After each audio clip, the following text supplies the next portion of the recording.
Extraordinary stories on Sky Documentaries, powered by Jaguar.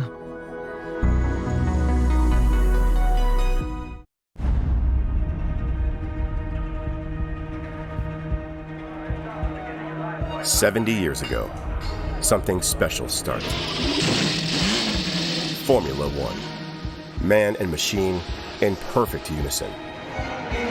Pushing each other to their limits. Supported by teams, aiming for that top step. Well, the name of the game is winning. Seeking perfection. The road hasn't always been smooth. We've marveled at great moments. Had smiles brought to our faces. Cried with our heroes. Witnessed incredible bravery and terrible sadness. Moments never to be forgotten. For 70 years, this has been their Everest.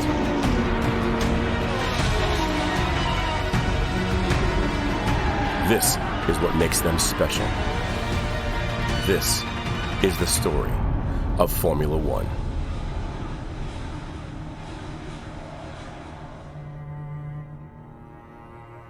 Well now, James, they've changed the regulations concerning the airboxes and the wings, and yet you're still extremely fast. How do you do it? Big balls. Forget it.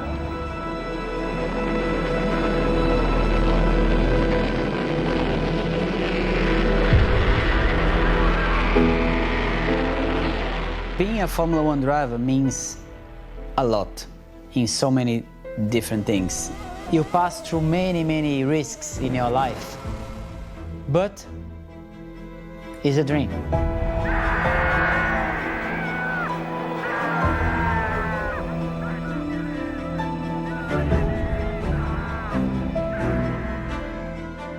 I think that every child at some point in their adolescence needs to have a dream. Now, hold on to your hats. Your body and the car are working perfect together. The sounds, the cars, the personalities, the drivers, all those things created an illusion or a dream in me that said, I want to do this. F1 was the dream from a very early age, you know. Did I think I'd get to F1 at the age of 8 or 9? No, definitely not. I used to think these guys were superhuman. Formula One was my absolute first dream. There's only one driver, any racing driver, who's got any knowledge whatsoever of the history of motor racing and Formula One. And regrettably, the current generation of drivers wouldn't know their aunt from their uncle because they're not interested in history. There's Juan Manuel Fangio. In 1956, Fangio drives for Ferrari, faced by a rising generation of opponents. Moss on Maserati, Hawthorne on BRM, and Brooks, also on BRM, cannot prevent the now 45-year-old Fangio from winning the British Grand Prix at his 5th attempt. As a person, I never heard anybody complain about him, either his driving behaviour or his behaviour as a person in the paddock or with other people. He was a fantastic person. He was a complete god as far as I was concerned. Fangio, I still think, was the greatest driver of all time because he carried the sport in such style, such dignity. And he was well out of motor racing when he was he came to Monaco. I won the Formula 3 race, my first race out of Great Britain, and it was a big deal. And I was still in the cockpit, and Juan Manuel Fangio came across, and he wanted to shake my hand and congratulate me. And I thought, my God, this was God speaking to me. I knew everything about Ascari and Ferrari, and I got his autograph, and Taruffi and Farina, and of course Stirling Moss and everybody. But Fangio was just that bit different. He carried it in such style. The German Grand Prix of 1957. Race day was warm and dry as the cars assembled on the grid. Fangio on Maserati, Moss on Van Wall, Collins and Hawthorne on Ferrari amongst an impressive field.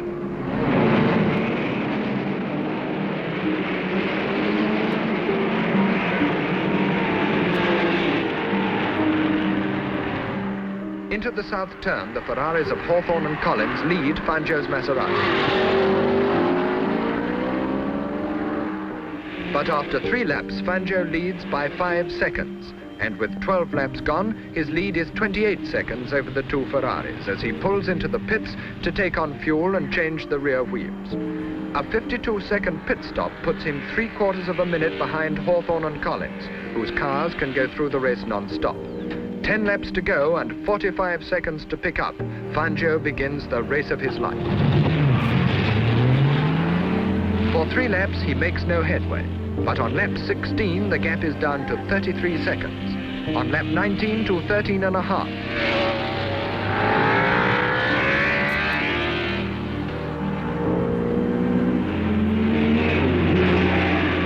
On lap 20, Hawthorne and Collins scream past the pits, straining every nerve, with Fangio snapping at their heels. Into the south turn, and he's closer still.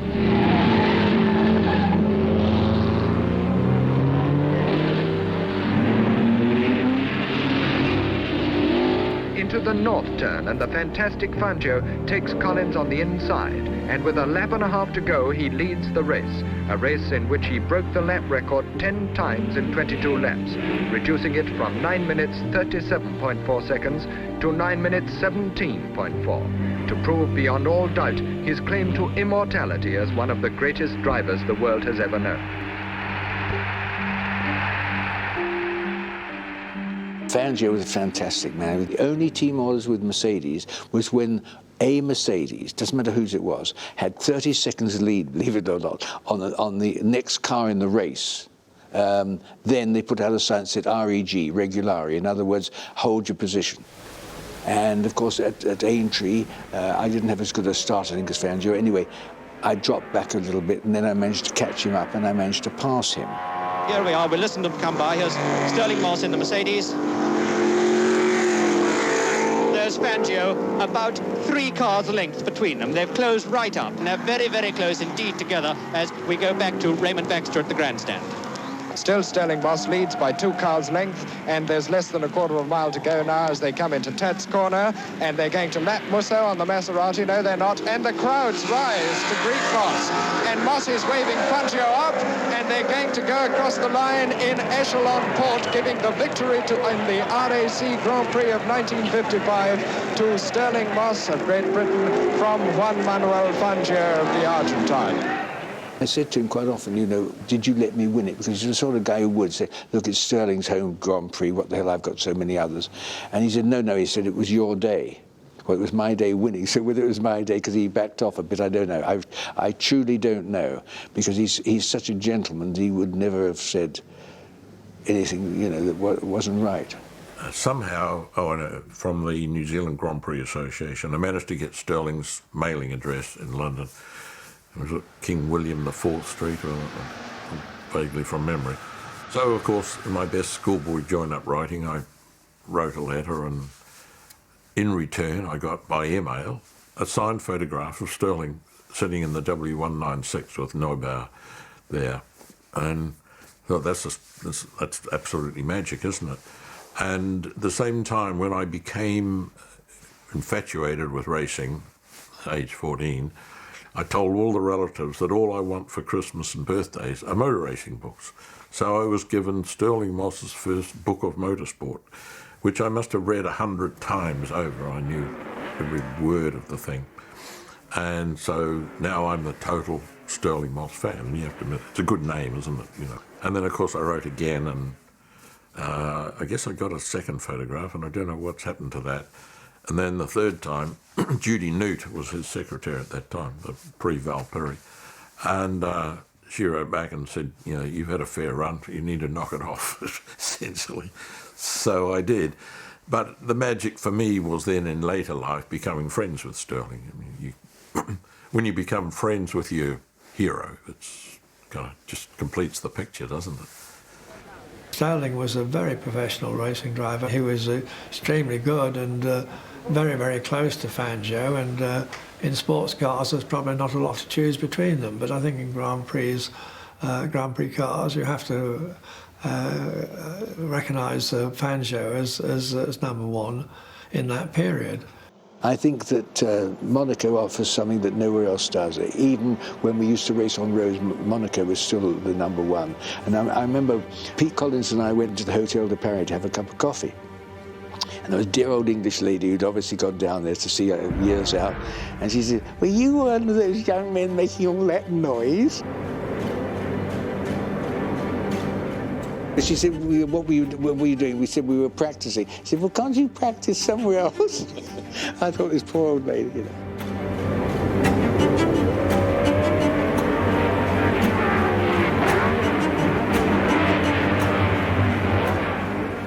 And it's Fangio who leads Moss from the hairpin, Collins third. At the station on the first lap, it's Moss, Fangio, Collins, Shell, Brooks, Menditighi, Hawthorne, Trips.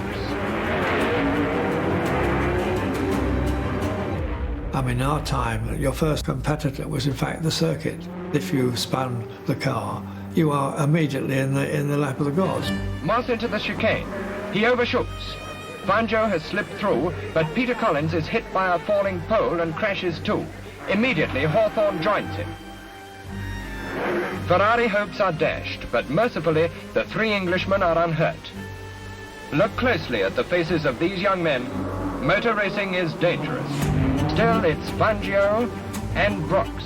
The second thing is, of course, you then had competitors that you had to try and drive faster than they can do. There are those who say that Fangio is the greatest driver in history. Fangio says that Tony Brooks is the man to watch. For once, Mike Hawthorne and Sterling Moss find themselves together and able to watch from the roadside the pair of them in action.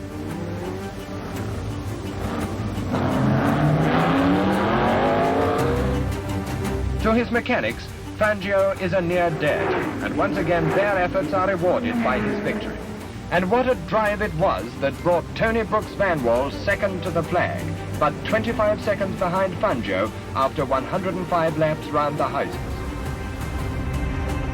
There was no doubt that he was the best driver of the 50s. And what a gallant gentleman is this man Fangio.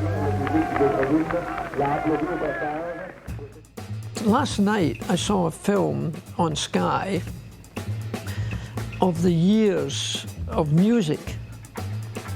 It was my time, the 60s.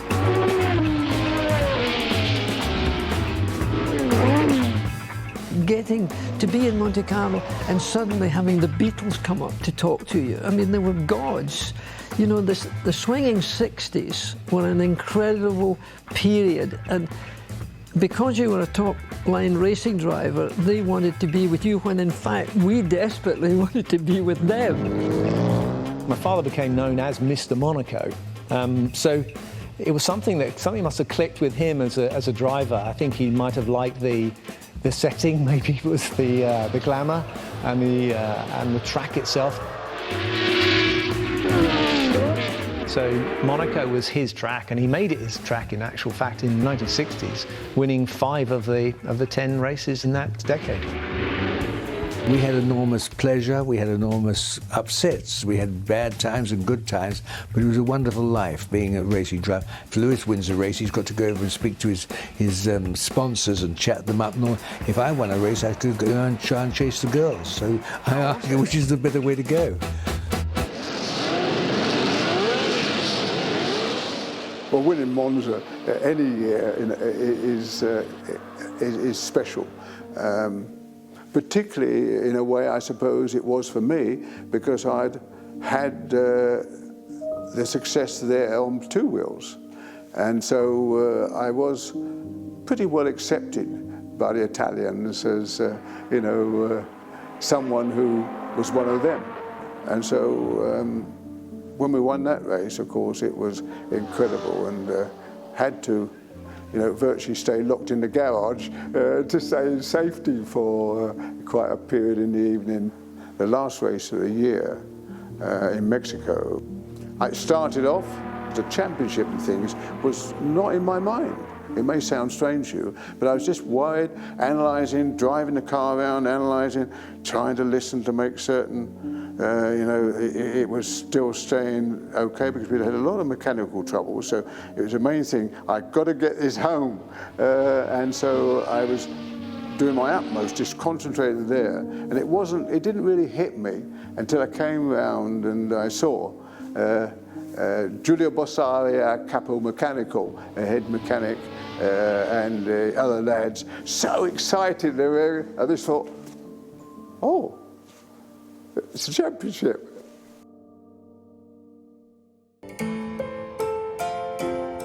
Lotus really were the favourites going into the championship in 1968. The DFV and the Lotus 49 had started in its life in 1967, showing a lot of promise, but being also quite fragile. Well, it's such a poke. Good. Not a bad old tool. So going into the season, everyone was very optimistic, and in fact Jim won the first race in January in South Africa, but then sadly tragedy struck. He's been acclaimed as one of the greatest drivers of all time. Now, at 32, he has died in an accident during a Formula 2 race in West Germany. Certainly in the case of Lotus, they were so closely linked to Jim Clark. Jim Clark had been their driver from the very earliest days, and they'd enjoyed all their early success with this driver. So the loss of Jimmy was massive, and I think that they knew that winning the championship would have been a fabulous tribute to Jimmy, as well as a way of restoring some of their enthusiasm for Formula One.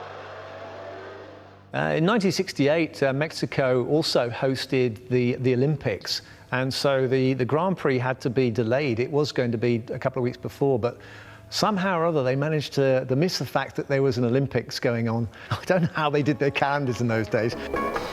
Entusiasmo desbordante para el 7º Gran Premio de México en el Autódromo de la Magdalena Michuca. We went to Mexico with everything hanging on the line, with 3 potential winners, with Jackie Stewart and Denny Hulme in contention for the World Championship. So it was a very tense period. But I think my dad must have felt pretty confident. He knew he had the right equipment, but mechanical failures were rife in those days, so reliability was a huge problem. Nothing was taken for granted.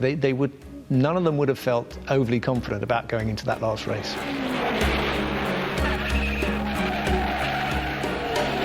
Las curvas y el dominio que al tomarlas ejercía cada piloto decidieron el destino de la carrera. Ahí fue donde Graham Hill afirmó su victoria.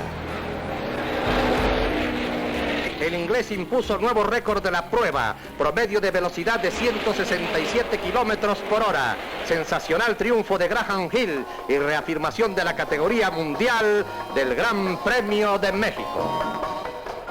I was only 8 years old when my dad won the championship in 1968, but I remember going to Heathrow Airport, where there was a big kerfuffle with the press and photographers, and my dad turned up and he brought this massive Mexican sombrero, which we all had a lot of fun plonking on our heads. We've got some great photographs from welcoming him home at Heathrow Airport, all wearing these Mexican sombreros.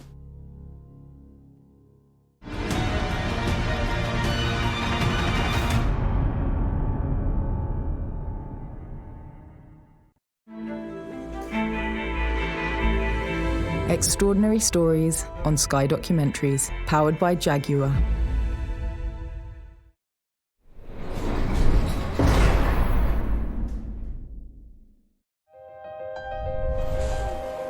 For Rolex and motorsport, And away we go! it began in 1935, Bluebird is burning up Daytona again. championing the legendary races from Le Mans to Melbourne, and the drivers who test the limits. Continuing to move motorsport ahead.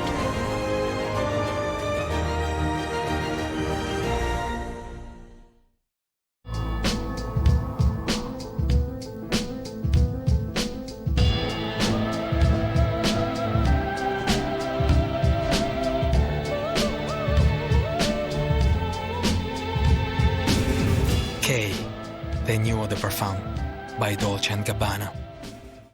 We're always little on price, so we can save you 35% on this like-for-like shop at Tesco. Save on big brands like these.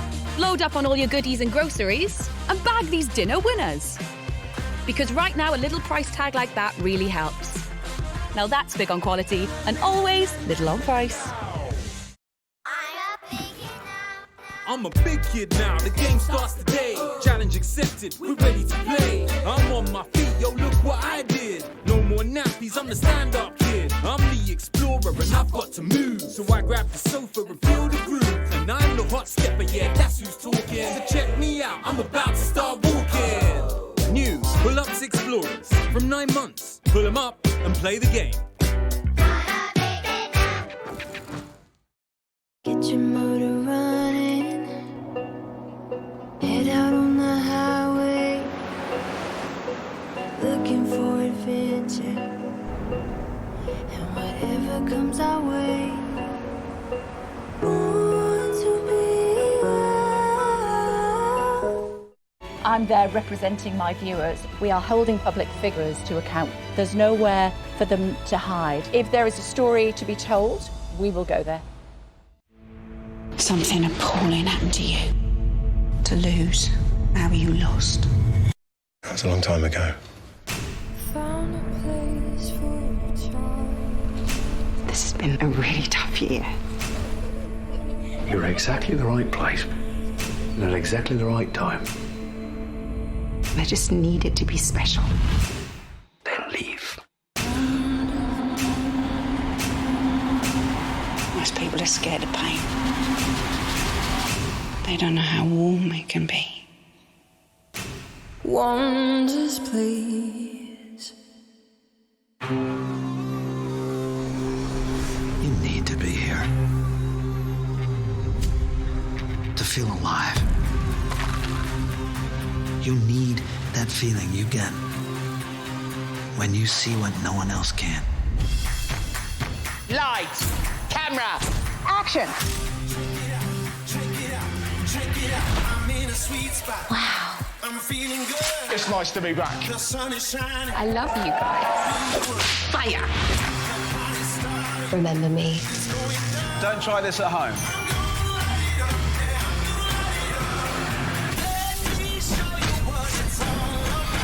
Big finish.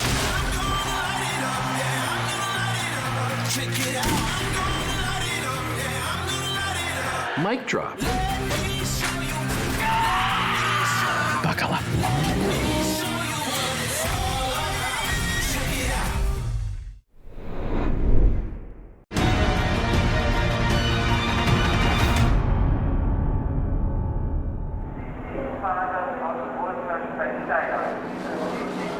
Good morning. You know, when I left Brazil, I landed in Gatwick. And I was looking on the clouds and I see a hole on the cloud. I see a green. I said, this is the country of Jim Clark, Jack Stewart, Graham Hill. Take one. I'm coming to England. And for me, it was like a realization of a big dream since I was 5, 6 years old. I drove my car up from Salzburg to London to start to live there. And Max Mosley, funny enough, had an apartment near Victoria Station. I rented it for him, and then I was lost. And then I went to the Pit Stop Bar, I think was the name, in King's Road, and there I met James. He was drinking, and he said, Nicky, you're coming to England now? You want to be a real racing driver? Let's have a drink. And there it all started. Are we now on the air? Crikey. What do you want to know? Comments on the course? Yeah. Well, it's a typical road course.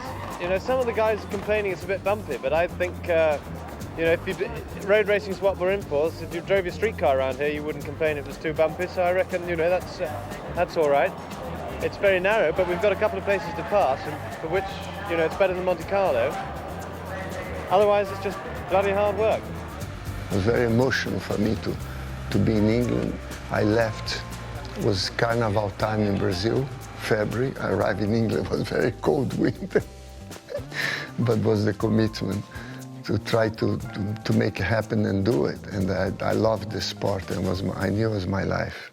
So don't drive too fast. Don't set a record now, because you know that you'll feel differently relaxed. Okay, no. So take it easy. Okay. 1973, the first Brazilian Grand Prix for the World Championship. The atmosphere of the Grand Prix was incredible. It was too hot. I think it was end of January, beginning of February, and it was right in the middle of the Brazilian summer. And the fire truck comes with water into the public. When you race home, it's a tremendous pressure. And that was the track that I started racing motorcycle, karting, Formula V, everything. It was my life in Interlagos. And then comes to the day of the Grand Prix. I was a tremendous pressure, but I took the pressure on a positive way. And that makes to drive 110%. It was fantastic to win in Brazil, the first Grand Prix ever. It was a tremendous day. I remember again calling, jumping, and throwing his hat on the track, and there was a symbol from Team Lotus. Hello, mate. It was already the beginning of the Brazilian Grand Prix drivers' history. I always remember, you know, that when I was in the grandstand, watching the race, supporting Nelson Piquet, Ayrton Senna, Rubens Barrichello. I was there, you know, standing up every lap that they were passing. I remember so well. So the dream by being there racing already is something that is amazing. And then being there, winning the race is like the most incredible feeling you can have, you know, in your life. I got an outrageous demand. Oh yeah, what's that? The last line of which was "cough up now." Oh. Yeah, well done. Thanks very much. But you put the text in the post, is it? I started off originally providing beds at Silverstone, and then it sort of built from there. And because of that, I became a friend of Bubbles. At the time, I was a used car dealer, and I tried to sell Alexander a Bentley, and I ended up buying his Mercedes, and that's how we met. But it turned out that his Mercedes was his mother's Mercedes and not his to sell. So I thought, well, he did that rather well, and we became great friends. Most expensive introduction of my life. Bubbles invited me up there, and Harvey said, Beaky, I'm designing a new car, come and be chief mechanic in Bubbles, and I'm going, okay. Lord Hesketh. So I met, and I thought, this is different. This is unbelievably different. We found James, and he'd just been fired by March, and sort of knew of him, but didn't know a lot about him. And basically, we needed a driver, and because I was retiring from driving because I wasn't very good. Lord Alexander Hesketh put me in a car, put everything right, and he put me on the road. It was as simple as that. I haven't really changed myself. He's just given me the right opportunities, and I've got a very good team behind me now, which I never had before. Great drivers have something about them. Great sportsmen have something about them. The thing about James is that, well, he had attitude, very important. In a way, he was a bit of an enigma, really.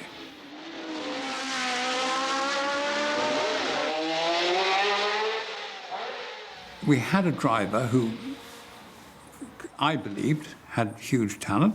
Bubbles believed he had huge talent. And we had persuaded Harvey Postlethwaite to come with the car from March, because he was number 2 on the design side at March. And in a way, it's a bit like when you launch a rocket. Once you press the button, you've got ignition, you've got a big go. An aeroplane landed on the racetrack, because the runway is the racetrack, right? So got some local hero in his Cherokee going, all clear, friendly airfield in sight. Ooh. Hesketh Racing was, in a way, it was quite schizophrenic. There was the working side of the team, and we were very serious. We were absolute attention to detail, pushing ourselves, and I like to think every bit as professional as any other team in the paddock. We can't have breakage with 3 races on the trot. We're not BRMs, we're not certain.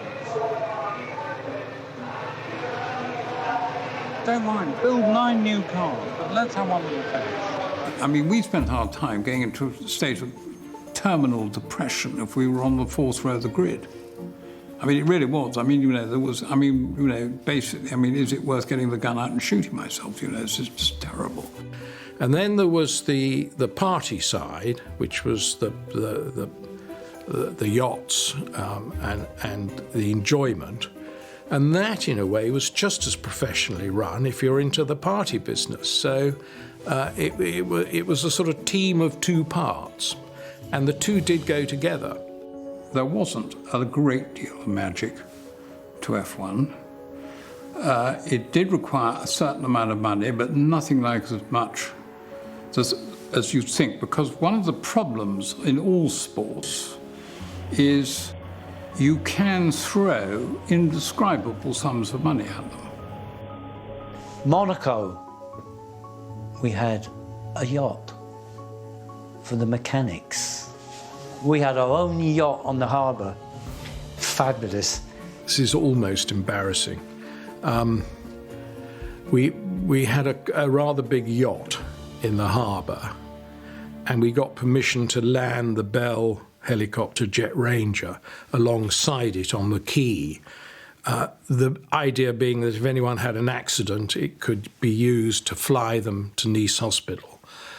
We had a very interesting pilot who was ex-Vietnam, who flew Hueys, rescuing troops, picking up troops from battlefields in Vietnam.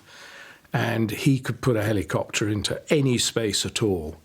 And there was a Porsche and a big Suzuki motorbike. So, yeah, we had all the toys. Alexander had an ice cream cone back to front on his nose with an elastic band, walking up the pit lane.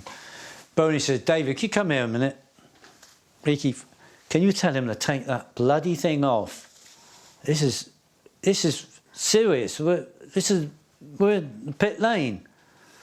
So I went to Alexander and said, Bernie said, take that off. He says, well, go back and tell the little man that I'm not a member of FOCA.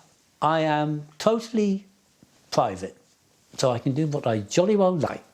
All sports, all activities, there is a level of pomposity, politics everywhere, where people say, you know, this is for professionals. All closed shops like to pretend that they have a uniqueness, which is something which is sort of handed down in a way which is impossible to describe, and certainly impossible for anyone trying to get in to understand. And it's basically, by and large, you could be competitive. I mean, we very nearly in our first year won the American Grand Prix. We were sort of 0.2 of a second behind Ronnie Peterson at the flag.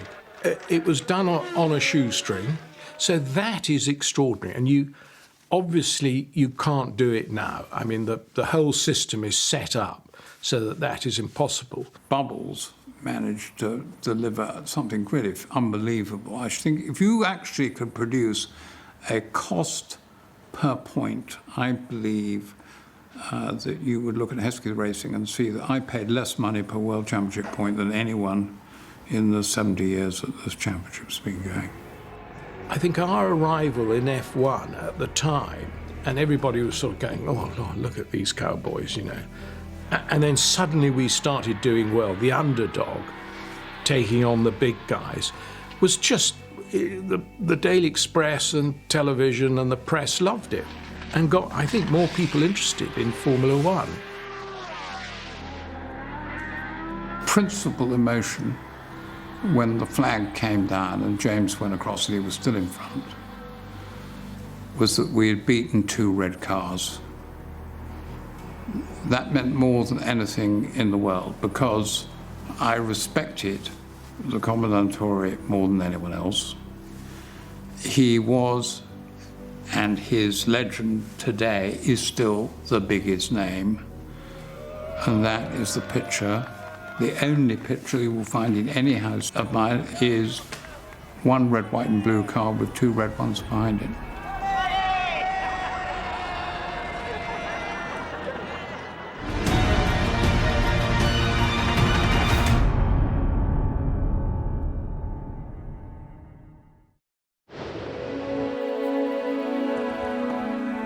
Extraordinary Stories on Sky Documentaries, powered by Jaguar.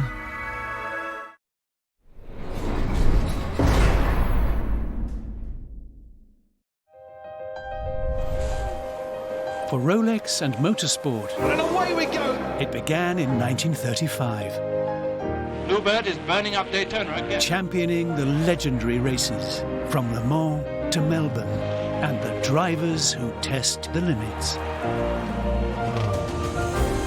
Continuing to move motorsport ahead.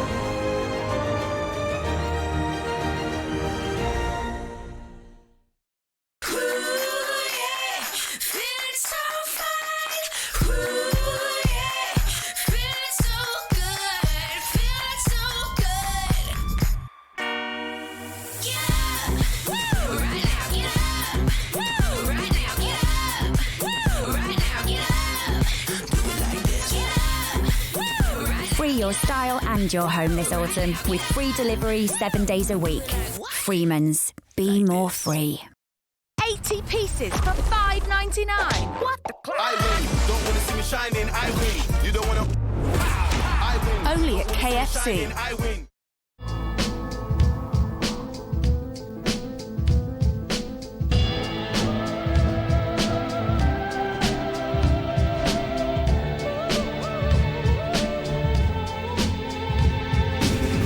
K, the new eau de parfum by Dolce & Gabbana. I'm a big kid now, the game starts today. Challenge accepted, we're ready to play. I'm on my feet, yo, look what I did. No more nappies, I'm the stand-up kid. I'm the explorer and I've got to move. So I grab the sofa and feel the groove. And I'm the hot stepper, yeah, that's who's talking. So check me out, I'm about to start walking. New, pull-ups explorers, from 9 months. Pull them up and play the game.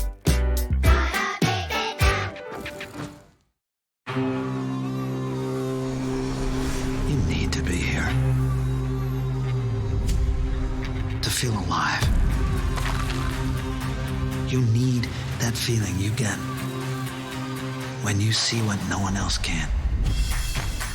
Lights, camera, action.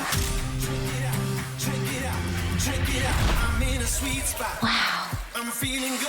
It's nice to be back. The sun is shining. I love you guys. Fire. Remember me. Don't try this at home.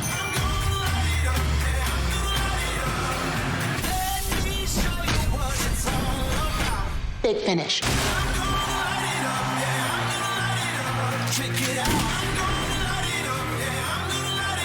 Mic drop. Buckle up.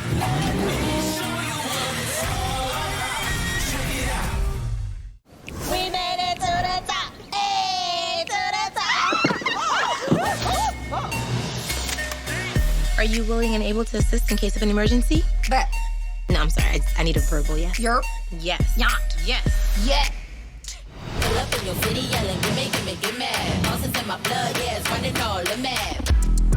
I just feel. Ew, I don't want to hear about your feelings. Gross. I want it, I get it, I got it my way.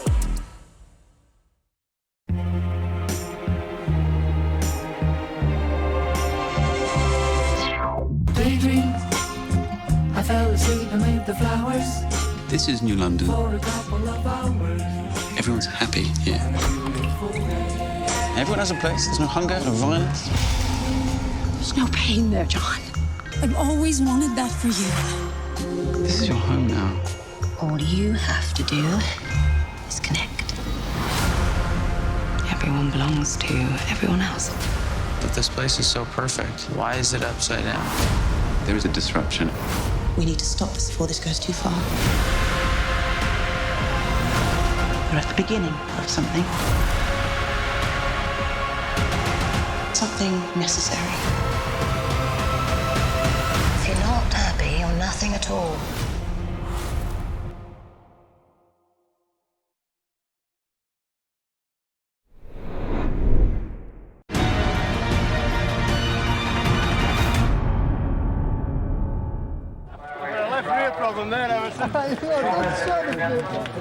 My mother always watched the race from the car parking.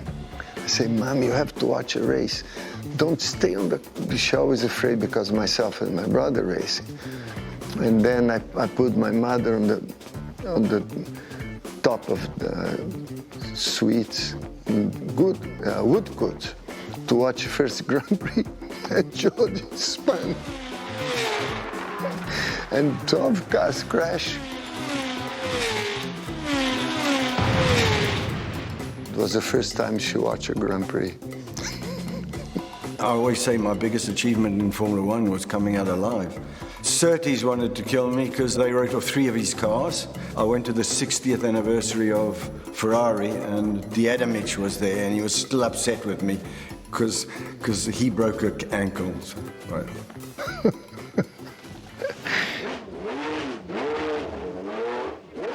With innovation at Brabham, Bernie loved it.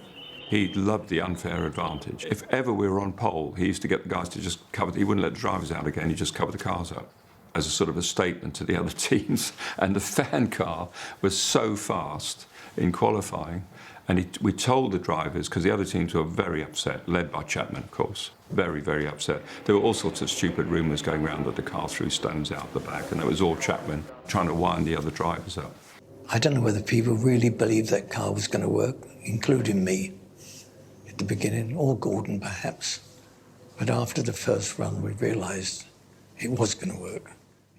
We had the Flat 12 Alpha, and it wasn't a neat little package like the Ferrari, it was quite a monster. I think it was a cooling fan from a Centurion tank, if I remember correctly.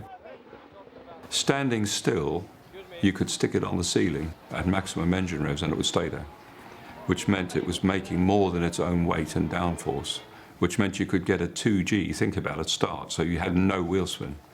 And the driver slipped his foot off the clutch, it went from 0 to 30 in nothing, basically.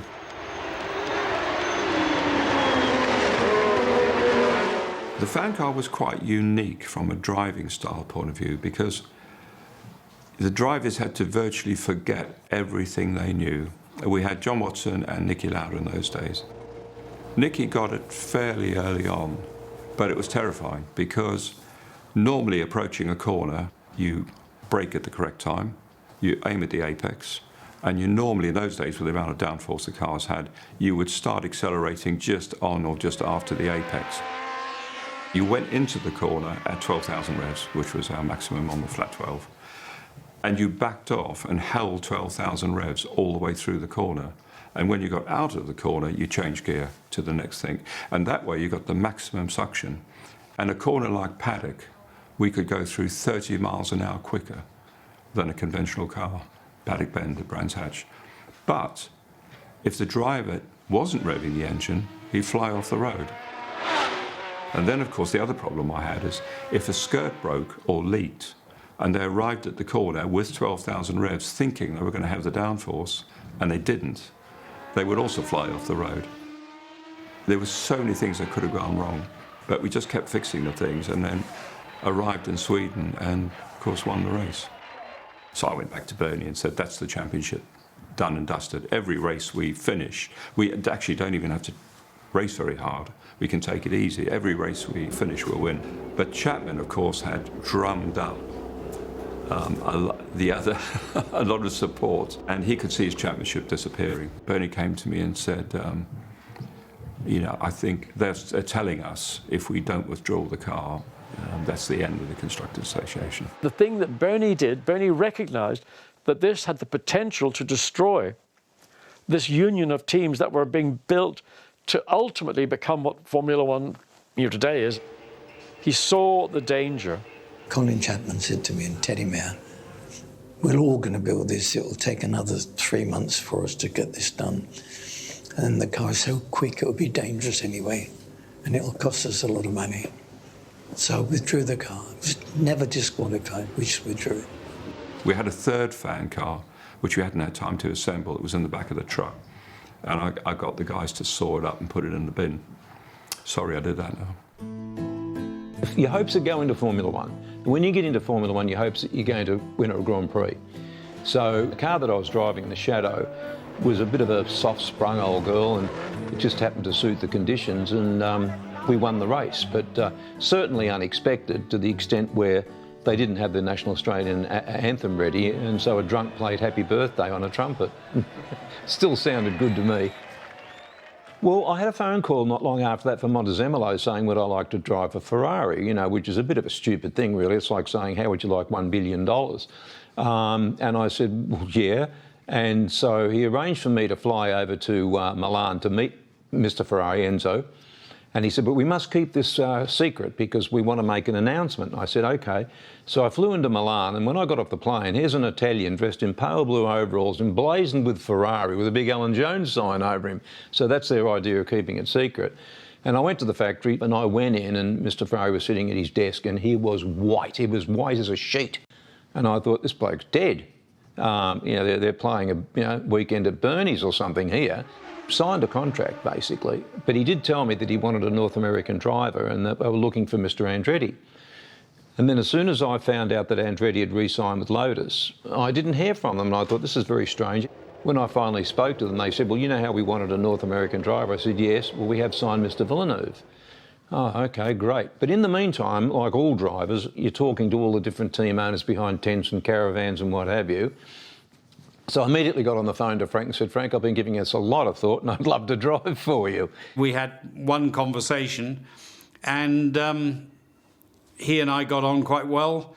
Frank went off and did a deal with him financially, which, you know, in the scale of things now is fairly low. We probably thought that we would have Alan for a year and then step up to one of the sort of race winners. I don't think it took too long before we realised that Alan would be perfectly capable of winning races if we could give him a good enough car. Frank Williams and Patrick Head were the two best people I've ever driven for. Patrick had a fantastic understanding, obviously, of the car, but we all just gelled, and I think we came together at the right time. We're all approximately about the same age. We all had ambitions of becoming world champions. Frank was very competitive. If you guys had ever met Alan Jones, you'd have loved him. He was a man's man. If you've gone upsetting and decked somebody. I want to go full tanks.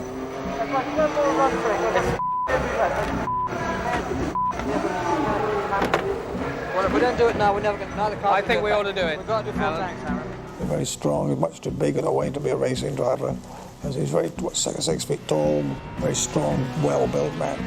If we didn't get qualifying right and Alan was on the 3rd or 4th row, everybody in the team thought he was going to win the race the next day. He had such confidence. And if I say contempt, it wasn't unpleasant contempt, but such contempt for all the other drivers. Well, I mean, my fellow drivers, with all due respect, and I hate to sound whatever I'm going to sound like, but I didn't have any respect for any of them, to be honest. I mean, I didn't even socialise with many of them. As far as I was concerned, they were just things to be passed and beaten. Nice guys don't win in Formula One. Frank was, how can I say, not out of control. He was sort of, he was kind of going flat out everywhere. He was very competitive, Frank. Frank was a guy that went to win. Frank was totally consumed. Everything was about Formula One, and I think I remember we sort of struggled a bit, and we were always looking for money, and I think I thought that Frank would have to get a proper job at some point. Nowadays it's fashionable to walk around a track. Frank used to run round. Frank was very energetic, he was very fit, so he projected bounding energy. A lot of his earlier sponsorship came from Italy, so he spoke Italian. Volevo dirti una cosa, se per caso ti interessa, per quelle visiere come Ciapace e Merzario, non sono mie, io sto cercando l'importatore per tutta l'Inghilterra. Va bene. E non l'abbiamo ancora. Allora parliamo subito dopo la gara perché mi interessa. Sì, sì. Ok, sono costosi? Sono costoso? Costano molto? No, in Italia le diamo 11.000 lire, però al compratore è al 50%. Oh, però profito, Sì, sì. Senza dubbio. 1980, it was actually typical Jones because nothing ever happens easily for me. I had this thing going on with Nelson Piquet for most of the year, and I think he won the Italian Grand Prix, and we went into Montreal, I think, with him maybe being a point in front. I was quicker than him in the initial qualifying, and then after that, I think the second and final qualifying, he found like half a second. And I thought, bloody hell, where's he found that? So we were both on the front row of the grid. Going into the first left-hander, we rubbed wheels, and he lost it and went into the fence, thus rendering his race car inoperable, where they had to then go back to his qualifying car that had the same engine in it as it did in qualifying. I'll say no more. They check your fuel after every Grand Prix. So in that, they had to put racing fuel, the proper racing fuel, in that car. It detonated and blew up. When you're a young boy, you want to get into Formula One. Once you get into Formula One, you want to win a Grand Prix. Once you win a Grand Prix, you want to win a championship. So when all this happens, it's just an unbelievable feeling because it's the culmination of a lot of hard work and the realisation of a dream. I remember sort of almost going into tears on the last lap, and I thought, come on, pull yourself together, you can't. I'm out of the car crying. You know, I pulled up and Jackie Stewart was on the podium and presented me with the laurel and so forth and so on, and you know, all the Williams boys gathered around, and it was realisation that I'd just become world champion, and it was just surreal. When I first joined the Formula One paddock in the mid-80s, the names were extraordinary. Piquet, Prost, Senna, Lauda, Rosberg, Tambay, Lafitte, Arnoux.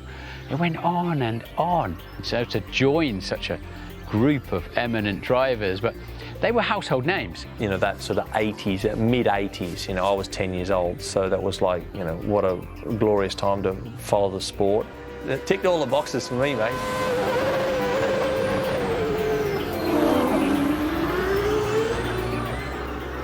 The battle between Ayrton Senna and Alain Prost was one of the most intense personal battles I've ever seen in Formula One. Two men cut from completely different cloths, and Ayrton used to wear his heart on his sleeve, very emotionally driven man. Alain Prost, the professor, was somewhat more mentally driven.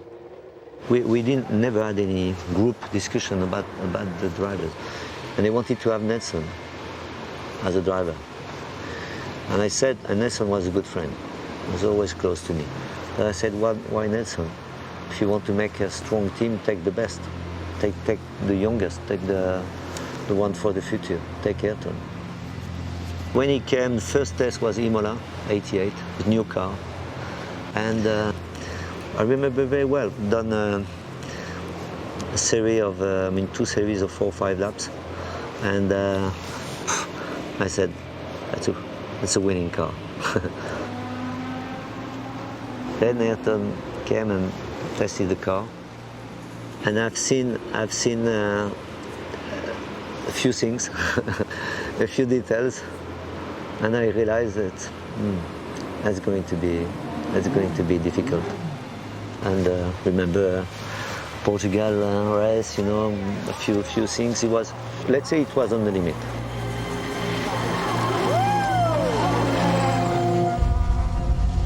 Yeah, I was very surprised because normally, especially the first lap, when you do that with your teammates, you don't have a big problem like this. But I don't understand. You should have some reason to do it. But that's a problem between him and me. And I don't want to tell anything bad because I think we should solve the problem very quickly. It's no problem at all. And 89 was absolutely a disaster. Prost was not the flavour of the month as far as Honda was concerned, although that's how they positioned it. I've seen the engines coming, you know, and was written on the engine special for Ayrton, you know, things like this. What does that mean? Is the engine better, or maybe it's exactly the same, or I don't know. Honda wanted Senna at all cost to win everything, to do everything. Psychology of a racing driver is a big part of his performance. I always said 70–80%. It's very subjective, but it's a big part. If I put my word on the table, I would never do anything strange or incorrect. Yeah, the thing what happened in Imola was really down to Ayrton problem, because the plan was that nobody's going to pass each other at the start. You know, the most important thing is to keep the Ferraris and the Williams behind. And after the Tosa, it was the first corner, then you can race. Prost was behind, Ayrton was in front. Prost was behind, Ayrton looked at the mirror, he was behind, Prost, no problem. Then the second lap has the accident with Gerhard Berger. They stopped the race, so for the next start, because it was a completely new race, and they all bought same agreement, yes, same agreement. So, okay, no problem. This time, Alain was in front. I saw him on the left and with plenty of space, and said, okay, I take the normal line just to exit better, and then he overtook me. Ron and with Joe Ramirez, we had discussion with Ayrton. When we had the agreement, Ron was there. John Hogan from Marlboro was there. Cannot say there was. He said, yes, we had an agreement for the first start, not for the second start. No, you go first, I'll go first. No, you go first. My sort of take on that was neither of them had made a clear decision on what should have been done. He had his own rules, for sure. His own perception of the thing. Obviously, he wanted to beat me, and that is why. That was the first target. That was his goal. The race is history, because from then on, they never have debriefings together. They never talk to each other. A 20-point lead in the championship. What can stop you winning the World Championship? I know what can stop me, but on a normal condition, I would say, okay, I should be world champion. 20 points is a lot, 20 for races to go. But at the moment, I have so many problems that sometimes I can have 1.5 seconds even more difference with Ayrton. I sat them down, and the conversation was incredibly difficult, incredibly emotional. I came away feeling very bad about myself for being so tough. As it happens,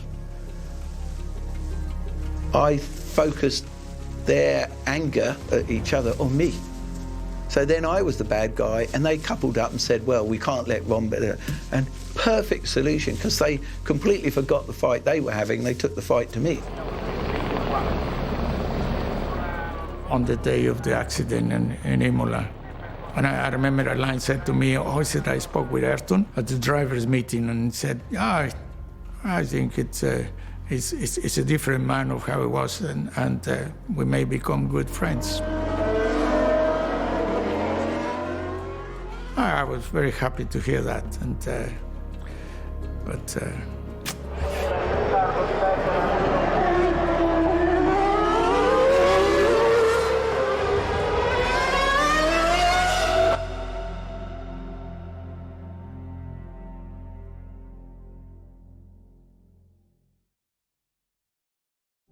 it was an enormous shock for all of us, and the worldwide grief at this tragedy had absolutely no precedent. I've called a few persons. I would like to go, but I don't know if it's good or not. I was not very confident. But when I came here, I think that's the best thing I've done, because I really wanted to do it.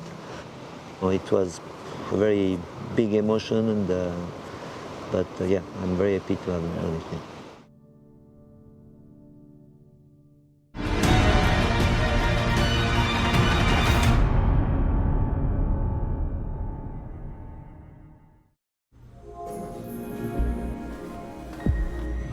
Extraordinary Stories on Sky Documentaries, powered by Jaguar.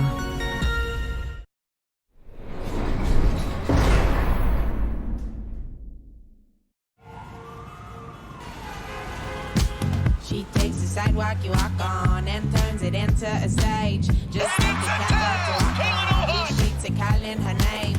Can't fit her into a box. When there's no need to plug in, why stop? New Toyota Yaris self-charging hybrid.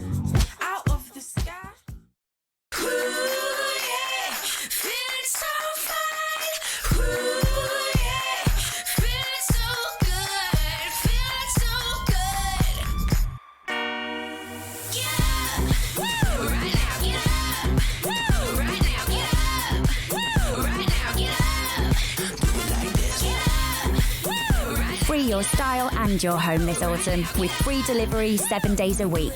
Freeman's. Be more free. Dove Advanced Care Antiperspirants knows underarms need care. It knows bumps, uneven skin tone and razor burn, which is why it helps underarm skin look smoother and more even toned and protects against sweat for 48 hours.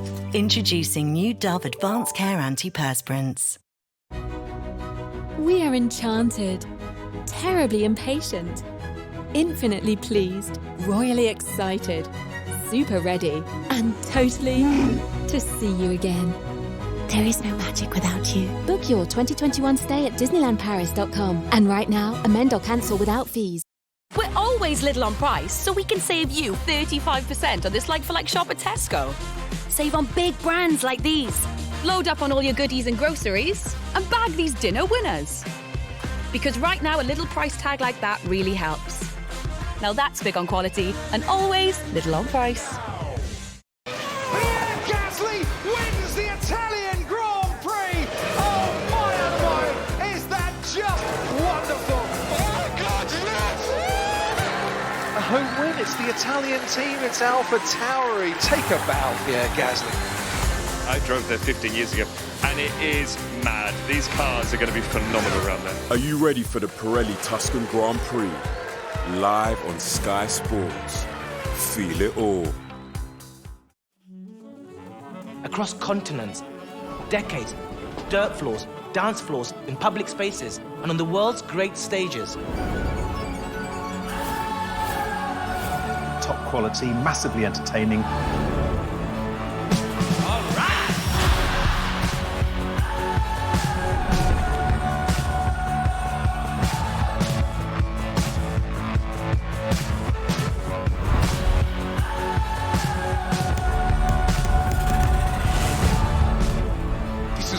This is really, really us.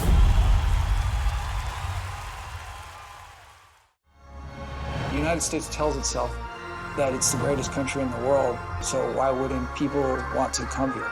Yeah, guns close doors to the system. This is no southeast and western. Fleeing violence, fleeing gangs. For a smuggler, humans are just another commodity. Migrants get kidnapped for ransom or sold into prostitution. You've seen your family killed, taken. You do not want to go back.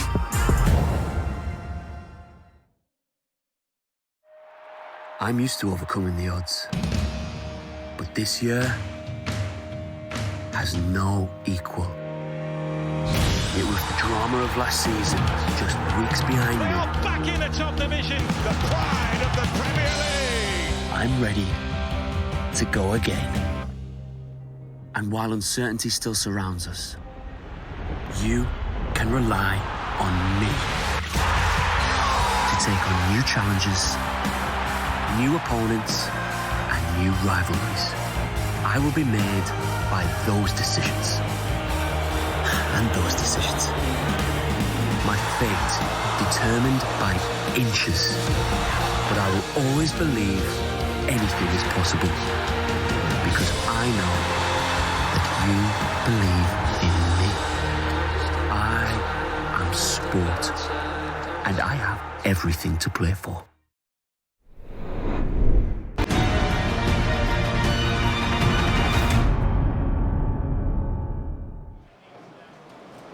the most awesome thing I've ever seen in Formula One, I have to say, and still remember it now, was the time when Nigel came in for his pit stop in Monaco 92. So the context here is this: Nigel had never won the Monaco Grand Prix.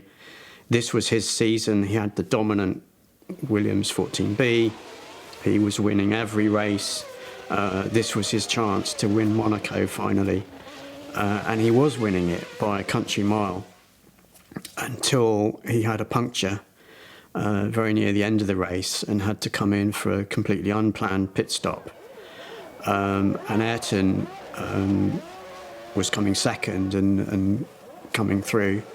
And I just remember as Nigel left the pit lane, left the box with his new tyres, Nigel going out through this blind bit of tarmac, absolutely on the limit, to the back end, weaving the whole way down to try and get out and beat Ayrton onto the track, which he failed to do, unfortunately.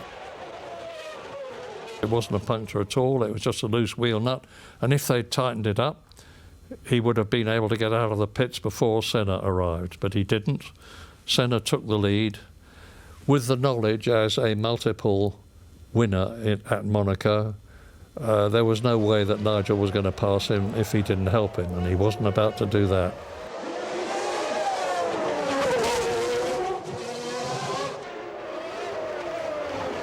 Nigel Mansell was trying to go over the top, underneath, round the side, anything. But Senna, in a car which wasn't as good, won on a race by sheer ability and craftsmanship. It was a brilliant exposition.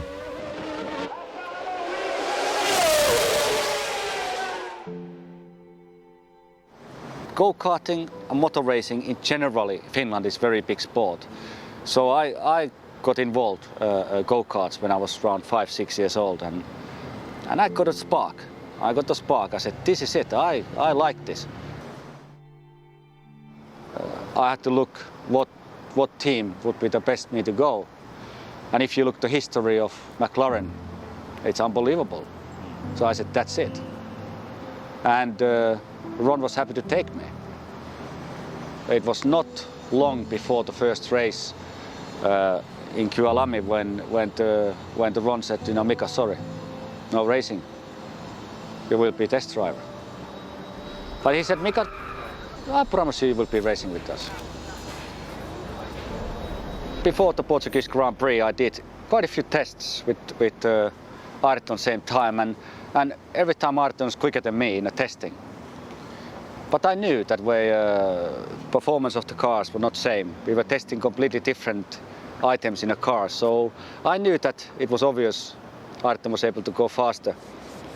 And I knew also why they let him be a little bit faster too. So when I went to Portugal, I was very confident that we are going to go flat out, and I have a chance to do the great result. It's difficult with Ayrton. Everybody can match him. He's tough and he's a very good driver. But I enjoy working with him, and we worked together very closely. Every corner together, because we both of us are on a limit. Ayrton is on the limit, I'm on the limit. We can easily improve the car. Well, not easily, but it helps, you know. It got really difficult relation at the moment when I was quicker than him in a qualification. He understood I'm the threat. I went to the garage and Ayrton came to talk to me. What did you do? How you were quicker than, you know, what did you do? And I just, I don't know if you're allowed to show this in television, but I showed to him like this. He got so upset. He got so upset about it. Of course, I mean, this is a joke, but to do that for 3 times world champion who've been having an amazing career, and then young Finnish guy come in and beat him in a qualifying, it was catastrophe for him, really, really bad. So he really looked at me and said, Mika, do you understand, I'm 3 times world champion, you have never even won a Grand Prix, so what are you telling me like that? Well, it's a joke, try to understand, but he did not understand. I learned a lot from Ayrton, you know. I think I changed after that discussion also. I said, wow, why is so serious? But I understood really, you cannot go Formula One and just, you have to be a tough guy to be there. You just cannot go there and smiling and having fun. No, you have to really focus. I think he's the fastest driver I ever had as a teammate or raced against. Pure speed. It was just a pure racing driver. 95 was a really hard year. Mercedes had high expectations for the results. Car didn't work really well in 95. Also what happened with Nigel Mansell, he arrived to the team but didn't last too long. Very difficult year. And then the accident.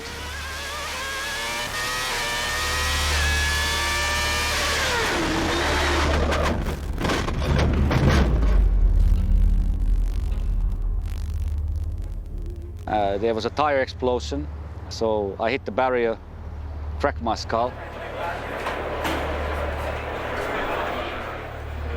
And of course it was in a most horrible corner where the speed is really high.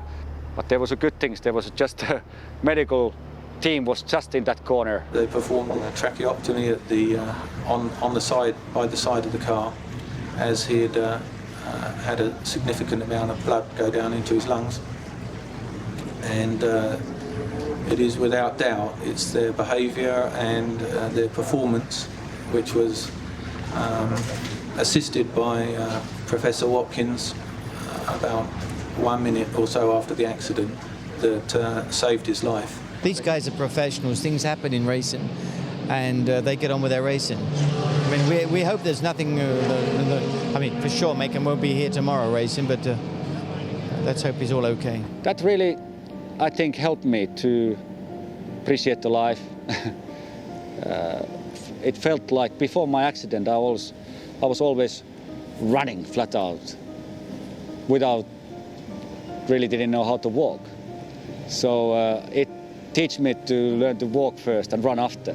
Could have hit a specific point that I've seen drivers hit, and they say, I'm going to stop. And that's the point at which they experience fear. I just wanted to live. I just wanted to get rid of the pain. That was the main purpose of my feeling that time. There was no any interest of the motor racing, and it took a long time. So his injury and recovery and everything, we go to Paul Ricard. I said to her, let's just see how this goes. Michael had been testing there for 3 days, so I'd obviously set a pretty good lap time. Crikey, in his second lap, Mika's faster than Michael been in 3 days. And he'd only just never been in a racing car for months, I mean, it was just awesome. Ron Dennis said to me, Mika, you will win with us. You will be world champion. I believe that. I believe him 100% because the history talks. I have a mission here. I've been doing this sport all my life. I'm here to win. And finally, when we get the Mercedes, we started getting stronger. Mika Häkkinen, a double world champion in Formula One, was racing and fighting for his world championships against Michael Schumacher. I think that makes his championships even more special. I really do. Racing against Michael, the race was never over until the checkered flag. So you never couldn't take it easy. You never couldn't slow down. You never underestimate him. Michael was so tough. But when we went to final to Suzuka, I was some reason so confident. I was confident because team gave me the confidence. Team gave me the trust that way, Mika, you can do it. Mika, we will do everything for you, that way you can do it. And I felt like, that's it. I'm gonna do the same. So I'm gonna make a perfect weekend. So I tried to figure it out, how I can do this, how I can win it. And suddenly it clicked in my mind. I said, now I know what I have to do. So I put all my concentration, all my energy, only in the start, nothing else. I didn't think about the first lap or second lap or whatever. It worked out fantastic. Even when Michael was out, I saw him on the track, I saw him on the screen, I knew that's it, Ron just said, Mika, focus, concentrate, it's not over yet. And I never forget that because it was important to finish the race and win the race.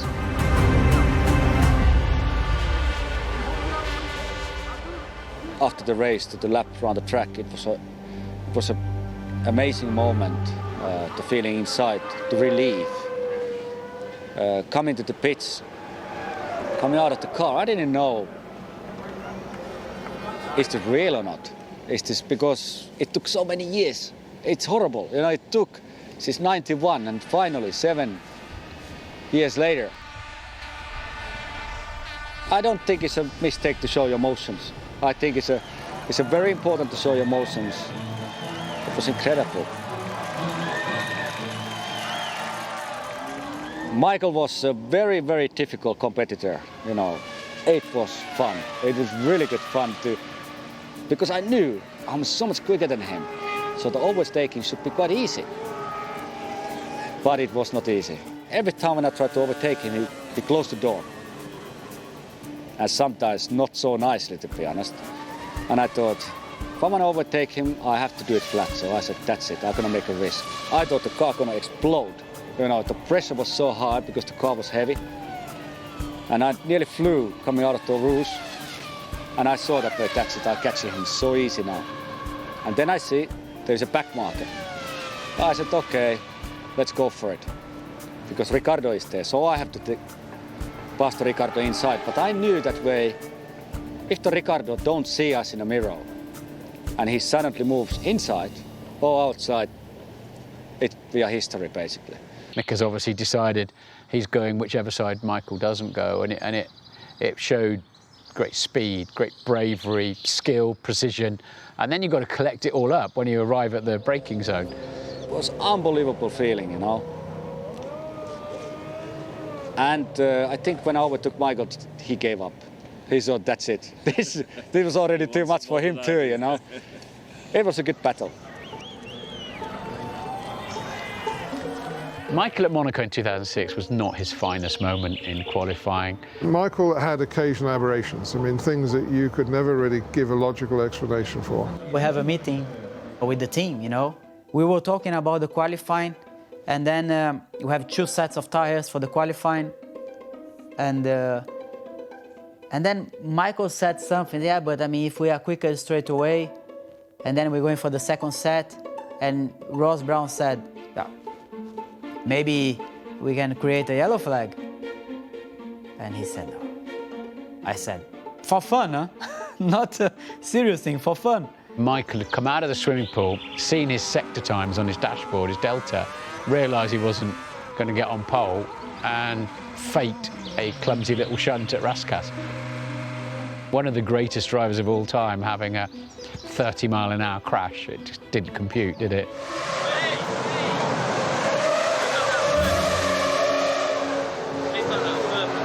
Nice little jump, that, wasn't it? It happens exactly that. So Michael used that funny thing for him, you know, to do it. Flavio, the last lap, Michael Schumacher and his incidents in that investigation, how did you see the situation? He had this incredible competitiveness that drove him. And sometimes it would short circuit. Well, Ross, I'm afraid to say it's all got a bit nasty after that great pole from Michael. Renault have come out and said that that's the way Ferrari managed their team and that Michael did it deliberately. What's your reaction to that? I think they should cool down a bit and let the facts come out, and then they can have their opinion. But there's a lot of emotions running around at the moment, so I think they should wait. A lot of the other teams think he did it on purpose. What do you think? I don't think so, honestly. I mean, I think he just braked late. He was only on his try on new tires. Would Michael do something like that deliberately? Not the Michael I know. I remember so well that meeting. I said, "Oh, I can't believe he did it." You know, he did it. And then the only thing is that he was not able to say that he did it. Any news, Michael? Unfortunately, no. I mean, I have to apologize for not being able to tell you much more than what you know. I know nothing either. You've done anything wrong, though? No. I mean, other than if you call pushing too hard, something wrong. He stopped it in qualifying, and it's just something that you just don't do. And he got pulled up on it. You know, he got disqualified from qualifying, had to start the race from the back of the grid, and I think that was just Michael. You know, he would do anything to win. Monaco pole is normally a given, you know, you want it, but on that occasion, with the strategies that we had and the tyres we had and the car we had, there was actually no need for it. And it was just a stupid move. And one of those little glitches, short circuits, that Michael had 2 or 3 times in his career.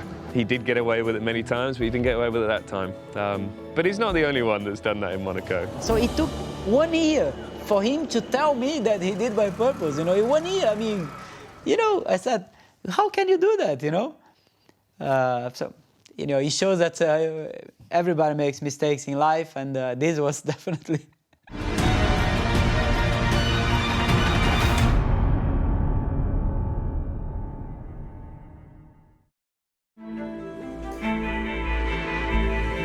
Extraordinary Stories on Sky Documentaries, powered by Jaguar.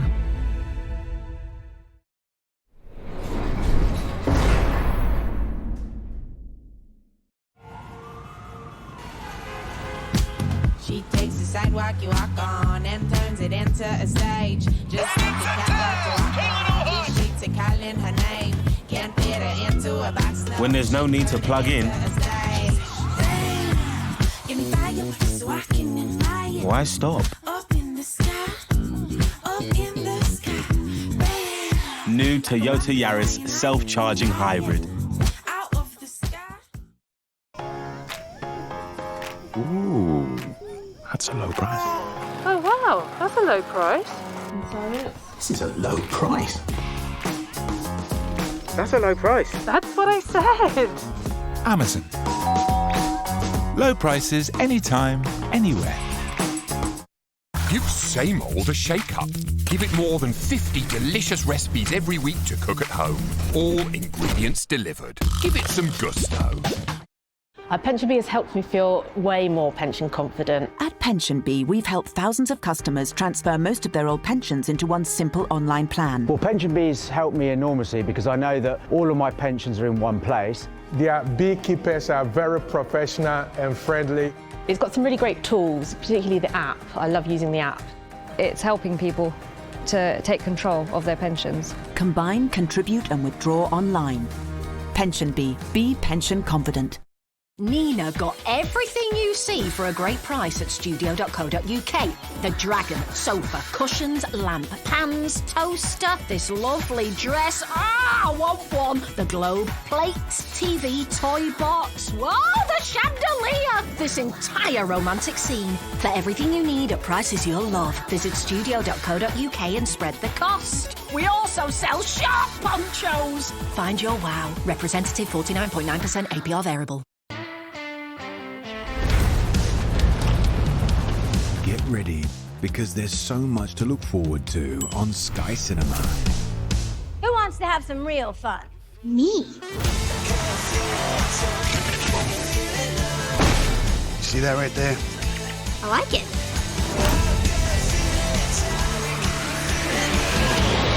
With all this and more, there's so much to look forward to with Sky Cinema. Once again, it's time to step forward and let my dreams soar.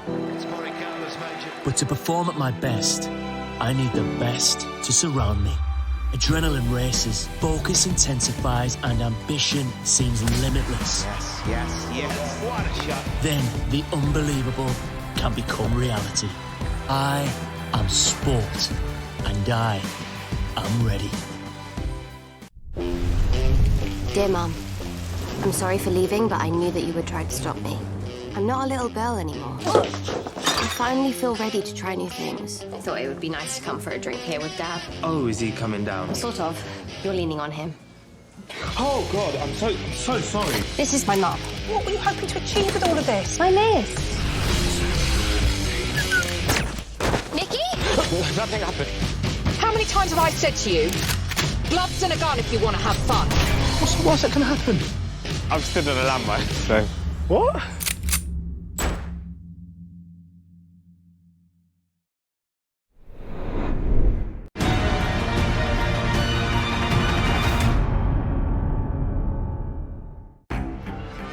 Webber's got the inside line, remember, if he can stay ahead, but where does Vettel go now? Dancing round the outside, Webber just about keeping ahead, covers the line beautifully, going through turn 1, forces Sebastian Vettel to back off. He's going to have to go right, he's going to have to stay right to defend against his teammate. He needs to force his teammate left, he's done that. He's got the high ground, as it were. He needs to make sure he can keep it inside and then Vettel not get fully alongside him so he can claim at turn 5. That's exactly what he's done. Careful, Sebastian, careful. Should they be telling Sebastian Vettel to be careful? It looked a pretty fair fight.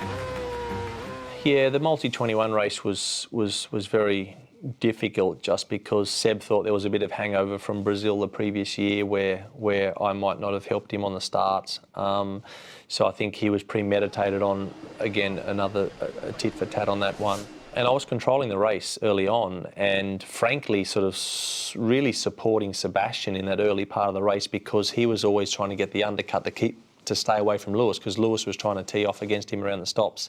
And we gave Sebastian every stop lap that he needed effectively. And on the last stop, I was well out of tyres and ultimately went longer than I needed to just to keep him away from Lewis. And then when it come to shutting the race down, then he didn't want to borrow that. So I was constantly ringing the team saying, well, has he got the call? Because it doesn't look like he has, because this is not the pace we're doing now. We're just going to do the last 8 or 9 laps to the flag and bring it home. It's wheel to wheel again for the two Red Bulls, Sebastian Vettel and Mark Webber. Vettel on the inside. Has he now stolen the lead from his teammate? Can Webber scrap back? Oh, fantastic stuff. Mark Webber regains the lead, but the battle is not over yet. And there is barely a metre between the two cars as down the hill they plunge and side by side onwards towards the braking zone at turn 4. Webber on the inside. Has he got the better traction? No. Vettel goes dancing round the outside, and it's a dance that takes him into the lead of this race. Wow, how good was that? This is silly, Seb, come on. I mean, one of my only regrets, I should have turned the engine back up and got back into it. I defended as best I could, but I was like, you know, just still my old school, I suppose my moral compass was that I just wanted to keep looking after the equipment. But Seb had other ideas. I was in my head thinking, this is such a shame, and I was questioning at the time, thinking, what are we doing here? As the checkered flag comes out and is waved for Sebastian Vettel, who wins the Malaysia Grand Prix. His teammate Mark Webber, who led the race for such a long time, beaten into second place. I was doing the podium interviews that day, but to get from the commentary box to the podium, you have to go through a long tunnel underneath the track. You lose communications. I had no idea what was going on about multi-21.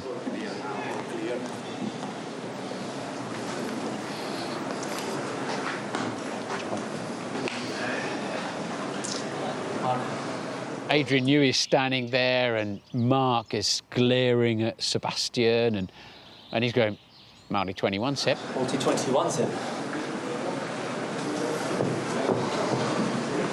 Yeah, multi-21.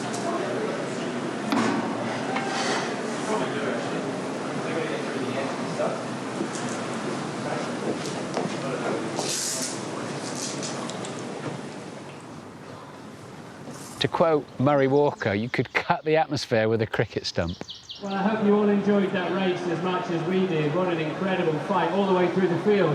I think if there's something to say, we need to talk internally, but for sure, I think we both enjoyed that. Of course, I'm standing in the middle now, so I enjoyed it probably a little bit more, but yeah, I think we have plenty of time to talk about. Probably a good time for me to walk across and speak to Mark and see how he felt about it. Obviously, the team told me that the race was over, and we turned the engines down, and now we go to the end. So I won a race as well, but in the end, the team made a decision, which we always say before the start of the race is probably how it's going to be. We look after the tyres, get the car to the end, and in the end, Seb made his own decisions today, and we'll have protection as usual, and that's the way it goes. Formula One is a team sport, and our biggest interest is the team. And then, of course, you've got a driver's got his own interests, and trying to control drivers is the hardest thing in the world. So you were told Seb to stay in the position, and then he attacked and passed Mark? It was Christian who said we'll have to look after the tires and stay in position. But then I don't know how he was immediately behind him, and then there was a race, and at this stage you can't talk to race drivers. I mean, he had helmet in his corner, big style, so I had a little bit of that as well to deal with. It's 3 weeks to the next race, so we're fortunate we have 3 weeks. We'll catch some waves in Australia on my board, and I think this will be good medicine for me. But there was a lot of things in my mind in the last 15 laps of the Grand Prix, to be honest, so whether the medicine is enough, we'll see. You know, after the press conference, I said, well, I've got my phone, I'm going to Australia, let's have a chat. He didn't chat that week, and then we got to China and we had a very bad discussion there about how that, well, he said he'd do the same thing again. I think I said enough. Bottom line is that I was racing, I was faster, I passed him, I won. So, well, if that's where you are at, then you know we're not going to be on the same page at all going forward. We get on well now. Sebastian and I get on well now. We went through definitely a lot, but in the end, look, I'm not. There's no sour grapes at Red Bull. I had you know, that's what it is the sort of yin and yang of this whole thing of that. You know, I had a great car. I really enjoyed working with the mechanics. The guy, it was brilliant, but at times it was challenging at the top. Yeah.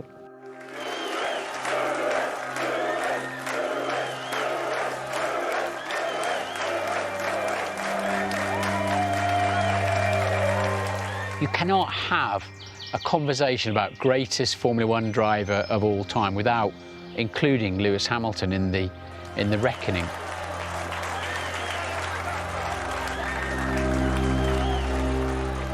And he was quite exceptional in GP2. I remember a few races where, you know, for whatever reason, he'd be in the middle of the field, and his overtaking in GP2 was quite exceptional.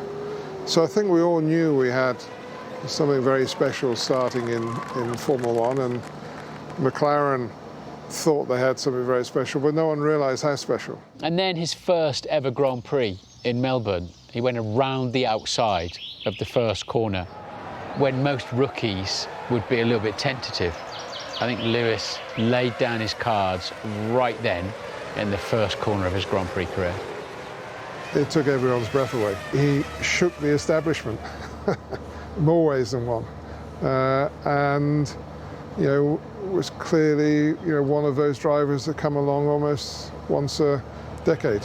His natural ability is extreme. I mean, naturally, I would say he's probably the best driver that Formula One's ever seen. I get this kind of weird experience where it's really hard to really explain it, but I feel like my as I'm accelerating, I'm getting to high speed. I feel the car continues, and it's almost like I slow down for a second, and then all of a sudden it speeds back up towards me, and it's a real rush. There's nothing else I experienced that gives me that feeling. It's Lewis Hamilton, champion of the world! Lewis Hamilton now only has Michael Schumacher ahead of him in terms of world championships won. Lewis Hamilton, 6-time world champion. I mean, when we were teammates, we had both won 1, and now he's gone on and won 6. You know, whether he beats Michael's 7 world championships or not, you know, he's going to be remembered as one of the best in the business, and the one that probably changed the sport the most. If you're having a top 5 of all time, he's got to be in it. Top 3, probably. Greatest of, I think that's a personal opinion. Formula One has such a big following in the UK, and to have a British world champion that might achieve more than any other driver in the world, fair play to him. You know, I know how hard he's worked. You know, I think he's a character that some probably don't understand so well, but being his teammate for 3 years, I got to know Lewis very well, and you know, he is a very down-to-earth kid. His love for motorsport is the most important thing. We should really applaud him for the time and effort that he puts into this sport and wanting to be the best. And I hope he does challenge Michael's 7 world championships. I live and breathe for Formula One. It is such a brilliant, global, exciting, edgy, slightly scary sport that is bigger than pretty much everything on a global scale, apart from the Olympics and the World Cup, and they happen every 4 years. My dad used to switch on the TV black and white, I think, back then. And we used to watch F1, you know, drivers from around the world fighting it out in a dangerous sport, putting their life on the line. Formula One is my life, and my whole family revolved around him. My dad was the reason I got into motor racing, and he's still alive, and he still watches the races. Watching them in front of the TV, screaming and shouting at whoever's doing well or not, I hadn't realised how passionate they were. We give so much pleasure to so many fans, and that's all that matters. How many eyeballs are watching our sport around the world, and are they enjoying it? Are we giving them some entertainment at 200 miles an hour? I used to think these guys, they weren't born like the rest of us. They must have just descended in a pillar of light. The gladiators that drive the cars, the fearless, brave, talented people we put behind the wheel. Formula One was a dream that I was able to achieve. It was my life. To me, it's the ultimate in motorsports for many, many reasons, because it's got the elements of the technology is still supreme. The thing that people don't see so much in Formula One, they see the guy cross the finish line and think it's all about that one individual. Then you see a sub-2 second pit stop. It's such a team sport. You strive for just excellence, and it finds people out fast. It's that competitive spirit I think we all love, and it's from people from all around the world, all different walks of life, that have been able to come into this sport and fight for world championships. And I think that says everything about what we've achieved in 70 years. As a purist like I feel I am, I'd love this to go on forever.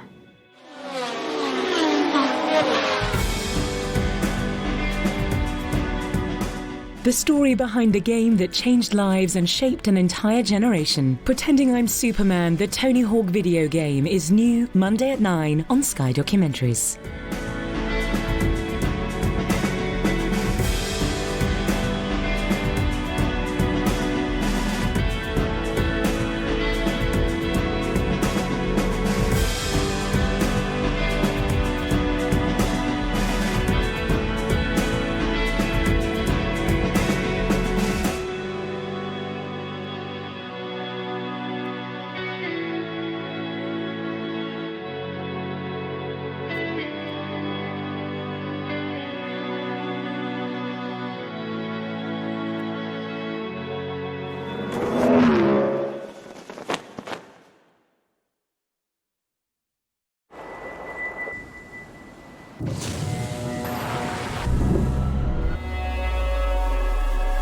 Extraordinary stories on Sky Documentaries. Powered by Jaguar.